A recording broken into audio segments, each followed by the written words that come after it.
Hey everyone, I hope you're all doing really well. Today I'm going to be sharing with you a kind of like wrap up reflection on my 2021 low buy. Last year I did have big goals, big dreams of doing quarterly updates about what I was bringing into my life, kind of where my head was at, what my plans were for the upcoming months. And unfortunately, just with everything that kind of happened in my life last year, all really great things, it ended up just kind of falling by the wayside, and I didn't really find myself having the space to be able to really speak about my low buy in the capacity that I wish that I had had. So today I kind of just wanted to sit down and kind of talk about it more big picture, wholly as I look back on the past year and speak to what my goals and intentions were and how or if I did achieve those, and maybe things that I've learned about myself. So I do have quite a lot I want to talk about today. I don't have any sort of like necessary script. I do have a couple notes written down just so that I can refer to some specific items and ensure that I touch on those, but I kind of just want to sit down and chat with you, reconnect with you, and just kind of speak to my experience. I highly recommend that you check out the video that I had posted at the very introduction of kind of bringing this to the table. I had posted on the 1st of January of last year my low/no buy intentions, and that really like spells out for you my entire plan, my purchasing plan, as well as the goals that I wanted to achieve. But I do want to just kind of briefly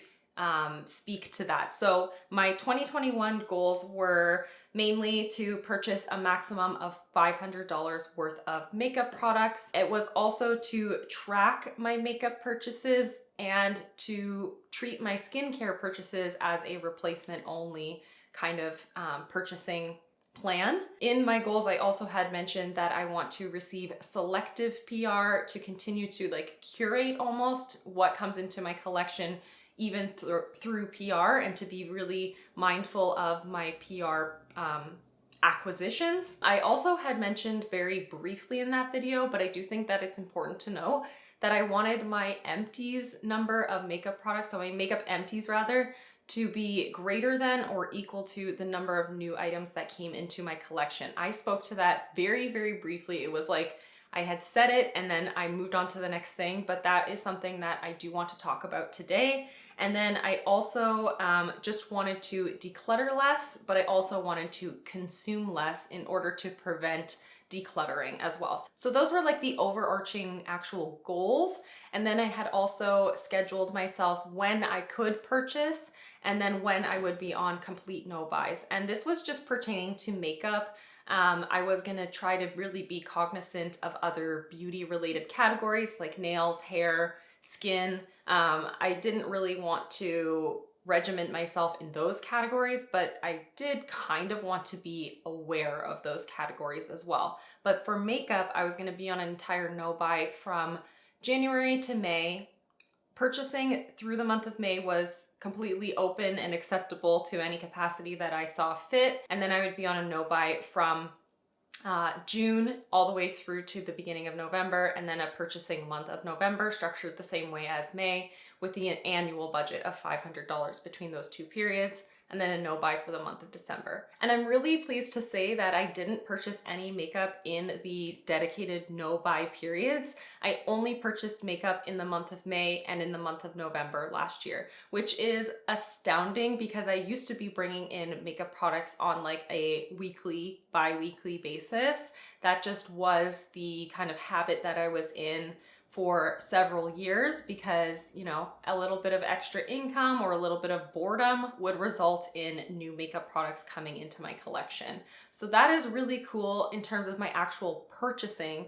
I didn't bring anything new in except for May and November. And in those two purchasing months, I only purchased 6 makeup products, which I just feel like is pretty wild, actually. 6 products. As I said, I used to bring in new things basically every single week, if not every other week. So 6 products were the actual things that I spent my own money on, one of which I've already used up. It was a CoverGirl mascara, so that's already been shown in my makeup empties for last year, And yeah, I'm down to 5 products that I purchased last year still remaining in my collection. However, in my makeup inventory, they're actually categorized as 6 independent products because one of the products is the Auric Smoke Reflect, the eyeshadow kind of duo. I have the cream portion with my cream eyeshadow products, and then I have the powder kind of topper portion as a single shadow in my collection. So they kind of span as 6 products added to my makeup inventory. And I am going to talk about my makeup inventory a little bit later on today, but collectively, I spent a grand total of only $194.22 pre-taxes, pre-shipping. So I bought the mascara, which was $10. I bought that in person, so there was no shipping on that. I purchased 2 Danessa Myricks color fixes. They were $24 each. I did not buy them during a sale time, so that was $48 there. And then Sephora also has free shipping. And then I purchased I made a purchase rather from Auric. So I got that Smoke Reflect, as I said, and then the Glow Lust as well. So that is 2 products technically, but 3 items in my makeup inventory. And that was kind of the biggest purchase that I made, but I made that in November, and I had been considering buying the Glow Lust for the entirety of last year. And then the Smoke Reflect actually was a new launch, the green color in the shade Entice, I believe. So that ended up coming into my life kind of a bit more impulsively than other things that I had kind of purchased throughout the year. But I really have no regret about bringing that into my collection because I was curious about the formulation. And then when she launched the green, I was like, yeah, I'm just gonna have to have that in my collection. So that purchase was a total of $106.22. So that was pre-shipping, pre-tax. That was just the actual product value itself. When I convert it to Canadian dollars, $106.22. And then the final item that I purchased was a repurchase of the Bare Minerals Complexion Rescue, and I spent $30 on that because it was on a discount as well. So in addition to that though, I did also bring in a few items as free items. So I want to kind of talk about this kind of category or like these sorts of things because I hadn't considered them for my 2021 low buy to the extent that I wish that I had thought about them, and I wasn't applying any of the things that I learned until very later on in 2021, and I just kind of want to speak to this. So I feel extremely fortunate for having the opportunity to receive anything for free, especially when it comes to makeup, because it is like my biggest hobby. It's what this space is all about, and so it is something that I'm extremely grateful for. I'm extremely appreciative of. However, that being said, I still do need to consider them as part of my consumption just because there's not a financial transaction that goes across a screen or across a counter to bring these things into my life. There still is some weight, there still is some sense of obligation as well, and then there's the responsibility of the waste and the actual usage of that product as well. So these are things that I just want to be more mindful and cognizant of and considerate of as well. So last year I brought in a grand total of 6 items that were freebies or gift with purchase, gift with code, Sephora point perks. So they're all smaller size products, less packaging, you know, a smaller amount of product to work through, but they still are 6 things that came into my life. Thankfully, they were free, but still 6 additional items. That's equivalent to how many items I did bring into my life through my own actual purchasing. I did finish off one of those, so I currently only have 5 of those gift with purchase kind of products still remaining, and they were accounted for in my makeup inventory at the beginning of this year.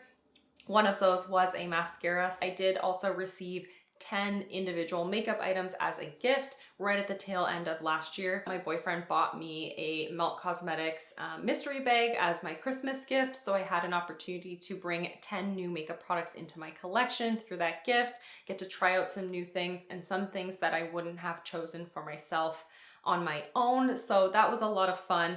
10 products came as gifts. And the final category is the one that I think has been the biggest eye-opener for me, and it's the one that I am most nervous to kind of speak to, not because of the actual quantity itself, but because I think that this can be kind of a difficult conversation, or this is not something that a lot of people really want to talk about because they don't necessarily see it the same way that I do, especially right now. I'm seeing it in a very different light, and that is PR. So I received a lot of PR products in the earlier half of 2021. And I was of this mindset where I was being, or I felt like I was being very aware of what was coming into my collection through PR. I was being very selective of what came into my life as PR, but I wasn't really monitoring it to the extent that I wish that I had. And that's because I think for a lot of people, myself included, it's free. It doesn't count as a part of my no buy, because when you're talking about a no buy, we're literally speaking about money. We're speaking about, you know, that transactional aspect of acquiring things. There were a lot of opportunities that I was given that I did end up rejecting because I didn't think that the product made sense for myself or for my channel. But then there were a lot of opportunities that I'm so extremely appreciative and grateful for. Please do not get me wrong on this, but they were things that I took on because of the excitement and the joy of something new and something free. And especially because I said, I'm not buying anything, it felt like a fun way to still have that sort of experience of getting something new, because that truly is what it is. It's bringing something new into my life, and I still would get that satisfaction, that gratification of something new to play with, to try, to share. And those are all positive things in one capacity. But as we got into the second half of the year, when I became a homeowner, I was really prioritizing my life in a different way than prioritizing my YouTube channel. That's just how things fell into place. I was really thinking about how I was going to fix up things at my home, in my garden. I was thinking about how I was going to rearrange spaces and how I was financially going to ensure that I was able to keep up with like the mortgage and adding new furniture pieces and, you know, creating and curating this life here that I didn't have previously in my apartment.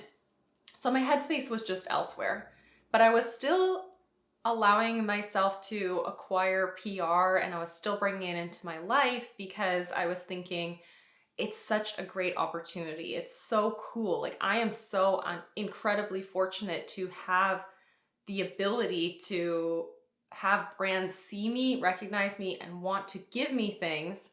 But I do have to consider the other side of that coin, is that although I don't receive PR with the obligation to post, I still take on that weight myself. I feel the obligation to post. I feel the obligation to test, to understand, to play, to better get to know those products. And in addition to that, I was focused on so many different project pans. I was really focused on wanting to use up the things that I had as like one of my low buy kind of intentions. So I couldn't really find the balance between the two things. And I found myself getting overwhelmed. And then I started to almost like in my head vilify PR coming into my life. So I cut all ties with taking in PR from like August, maybe September of last year, because I just was starting to feel super overwhelmed. And that was a burden I put on myself for sure, this weight of the sense of feeling obligated to share about it and to post about it.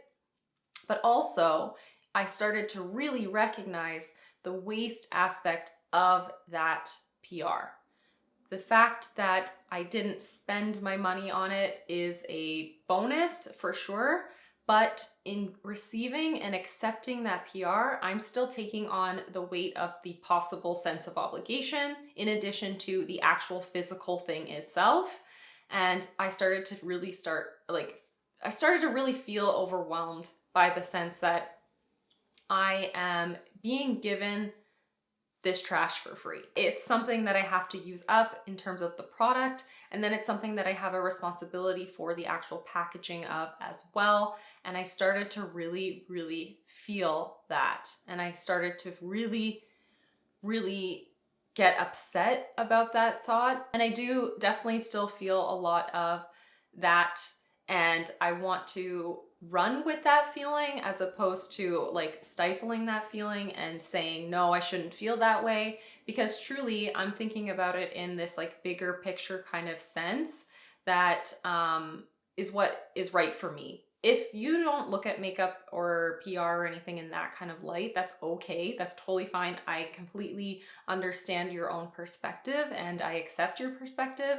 But for me and the type of consumer I want to be, bringing in excessive amounts of PR just isn't really for me, and it doesn't make sense for my lifestyle, and it doesn't make sense for who I want to be. Yeah, my mindset has definitely shifted quite a bit in terms of PR, and that takes me to talking about the actual numbers of PR. So in total, I went through and I added up all of the items that I brought into my life through PR and categorized them as I did in my makeup inventory as opposed to individual items.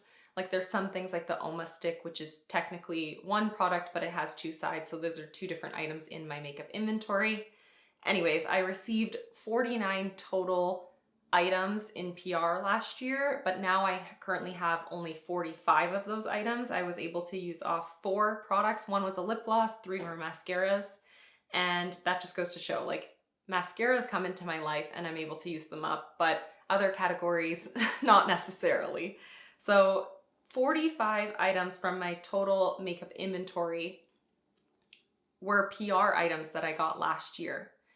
That's extremely eye-opening to me, and that's something I want to remedy for sure. So I increased my entire makeup inventory in 2020 from the end of 2021 to the beginning of 2022 by 66 total products through purchases, gift with purchases, gifts, and PR. And that is a lot of stuff. That's a lot of makeup.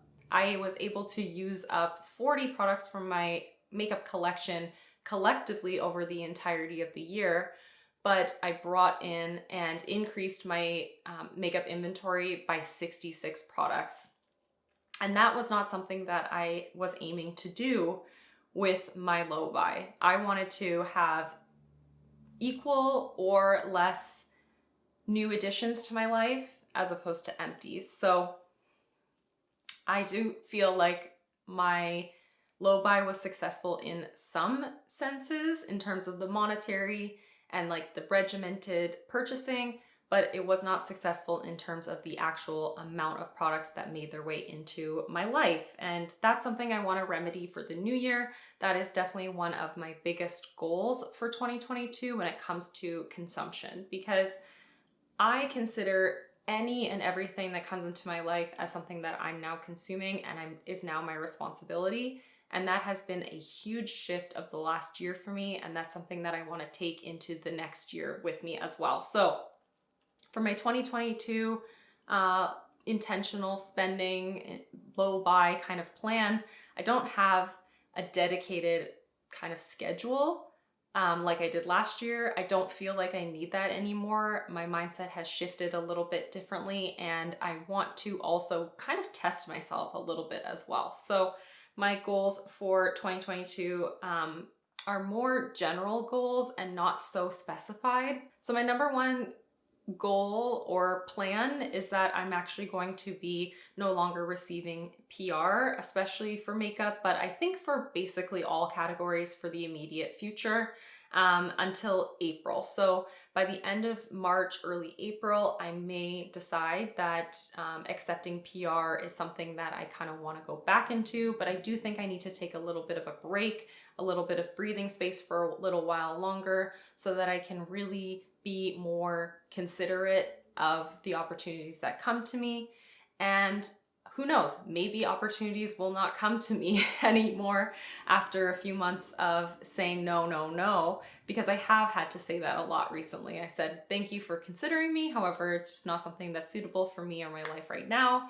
And so, you know, the more times that I knock down those opportunities, there may not be opportunities for the future. And that's okay. I'll accept that if that's the case. That's totally, totally fine. But I want to reevaluate at the beginning of April if I'm ready and wanting to bring in PR again, and kind of just plan that out a little bit more. And if I do want to bring PR into my life, then I'm going to be, again, really strategic, really thoughtful, really considerate of what brands and products I bring into my life. So that is the number one thing. I'd like to also kind of keep that as a consistent quarterly kind of check-in thing. So if I decide at the beginning of April that I don't want to accept PR yet, I'm not ready to kind of bring that into my life, then I can reevaluate in 3 more months' time. And then again, in the next 3 months after that, just so that I'm continually checking in with myself. And on the flip side, if I do decide at the end of March or early April that I'm ready to start bringing in PR again, I can reevaluate after 3 months' time, kind of see where I'm at and where my head's at after that amount of time has passed. So every 3 months, kind of just checking in with myself and what kind of consumer I want to be and how the last few months had gone. So that is something that I want to bring to the table from last year's intentions that I wasn't able to attain, is that quarterly check-in, not only with myself, but I do want to actually talk about it here as a sense of responsibility and accountability for myself, but also to ensure that I'm actually doing that practice. So I would really love to have these conversations with you. Some things I know some people are not going to agree with, like especially the PR kind of things, but I do think it's important to have these conversations and yeah, kind of just share with you where my headspace is. So that is the number one thing that is going to really take me through into the next year, is now shifting my focus from really thinking about purchasing as just purchasing, but purchasing as consumption as a whole. And then I also want to add fewer products to my collection in 2022 than my empties total. And what is going to make that really challenging, I think, for myself is that that includes PR, purchases, gifts, and gifts with purchases. So that includes all of those categories that I talked about and broke down by the number of products that came into my life. So it's collectively the grand total of makeup products that come into my life. I would like it to be less than the grand total of empties that I am able to use up. And another challenge for that will be the fact that this year I really want to rotate through my makeup collection more. I have spoken about it in the past that I really want to find this sense of balance between using up things in their entirety or trying to hit pan on things, but also actually just naturally finding myself reaching into my collection, utilizing things from my collection, having this sense of inspiration that isn't driven by the end goal of using something up. And then also I'm adding like these usage goals into my project pans instead of trying to physically use up the entirety of the product itself. So I may find that I end up using a lot less makeup in 2022 than in years past because of that more whole balance of using my collection instead of using up specific things. I'm hoping to find that balance, and that is one of my major goals for 2022 when it comes to my makeup consumption, is consuming what I already own more evenly, more wholly, and also just allowing myself to do it more naturally as well. And then the final item that I want to set myself as an intention for this new year is tracking the purchases for all beauty categories. Even though I don't feel like they're problem categories, I still feel like it would be really beneficial to me to actually track them and to better understand with actual numeric data whether they're problem categories or not. So I want to be really, really hyper aware of what's coming into my life, and I want to make a note of each item that comes into my life, and I want to share that with you as well. So that is something that I'm going to share in those quarterly kind of check-ins, where I'm just kind of going to talk about my 2022 purchasing. I'm not going to frame it as a low buy or a no buy. I am not going to frame it as any sort of project or anything like that. I just kind of want to share where my head's at and what I've brought into my life and what I'm thinking about for the upcoming quarter as well. So I'm not setting any sort of actual attainable budget goals or no buy goals at all, because I don't think that that's where the problem lies for me. And that's not what my goals for this year align with. So I don't want to spend excessively by any means. I don't want to accumulate excessively by any means. And the goals that I've set for myself ensure that those are not problems for me and they're accounting for those not being problems. So hopefully I can really follow through with this. Generally, all I'm trying to say is that I want to just bring in less stuff in the new year. I overall really feel like I saw a lot of success during my low buy, and that's probably in part because I did have some big life changes happen. And those were some of the things that I had set out as possibly being goals I wanted to attain in 2021. So that video, that very first video, I said I want to buy a house, hopefully in 2021, maybe 2022. And I made it happen even though I was a part-time employee and a full-time student. I was still able to save, and I do feel like I am able to do those things when I put my mind to it. So I do think that my goals and my intentions for 2022, as long as I can keep them kind of front of mind, I do think that I'll be able to achieve them. And I want to take you on this journey and speak to all my experiences throughout this upcoming year. And hopefully I can see some growth in myself and some minimization in my collection through kind of just sharing this experience with you. So that is everything for today's rambly ass video. I hope that you enjoyed just hearing some of my thoughts. I hope that this kind of clears up what I was talking about in my makeup inventory video as well, when I was talking about like feeling a little bit nervous and a little bit shameful about my collection growing. It's because it all kind of lines up with what my intentions of my 2021 low buy were and how I was not able to attain all of the goals that I had set for myself. But I'm recognizing that now, and I'm going to move forward with better intentions and a better alignment of my actual goals, and really understanding through the experience that I had last year how I can make changes to my life. And so the biggest thing is for me to not accept PR for this first quarter, so I can really spend some time with my makeup collection, decide what things I really want to bring into my life, or if there's anything at all that needs to come into my life. Personally, I don't want to set myself any sort of like numeric goals for empties. I don't want to set myself numeric goals for new items coming into my collection or budget, but I just want to be hyper aware of those things and evaluate on a quarterly basis how I'm doing and where I'm at and what makes sense for my life at that time. So yeah, that is everything for today's video. I hope that you could kind of follow along. I feel like I got super rambly, but like I said, I didn't have like a script or like a serious plan of what I was gonna say, but I hope that this kind of was a little bit insightful for you. I'm really looking forward to what 2022 has to bring in terms of me growing as a consumer, but also just personal growth in terms of my creativity, my financial stability, like every aspect of my life. So that is everything. Thank you so much for watching and for hanging out with me, and I will see you in the next one. Bye everyone.